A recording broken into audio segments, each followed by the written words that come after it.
आपण पाहतो की अमिताभ बच्चनचा मुलगा 5%ही अमिताभ बच्चन होऊ शकला नाही. तसेच सचिन तेंडुलकरचा, गावस्करचा मुलगाही त्यांच्यासारखं होऊ शकला नाही. त्या दृष्टीने आपण जर बघितलं तर ते का नाही झालं?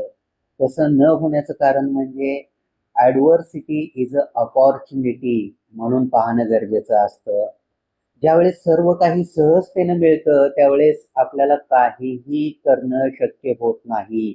आणि त्यावेळेस अडचणी येतात त्यावेळेस आपण विचार करायला लागतो आणि त्यातूनच नवीन काहीतरी सर्जन होऊ शकतं.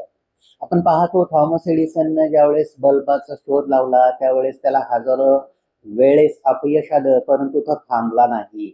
स्टीव्ह जॉब्सला ऍपल मधून बाहेर पडावं लागलं परंतु तो पुन्हा एकदा ऍपल मध्ये येऊन आज ऍपल ही जगातली सर्वात मोठी टेक कंपनी झालेली आहे. या दृष्टीने विचार केलं तर ॲडव्हर्सिटीकडे कधीही अडचणीकडे कधीही एक अडचण म्हणून न पाहता संधी म्हणून पाहिलं तर निश्चितच आपल्याला काहीतरी निर्माण करता येऊ शकतं. तर ही जिद्द जी आहे ही जिद्दच आपल्याला पुढे घेऊन जाते. अन्यथा पाठीमागे काय आहे याचा काहीही संबंध राहत नाही.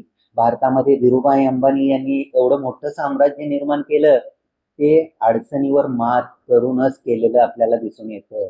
तर या दृष्टिकोनातून ॲडव्हर्सिटी इज अ अपॉर्च्युनिटी म्हणून पाहणं फार गरजेचं आहे आयुष्यामध्ये.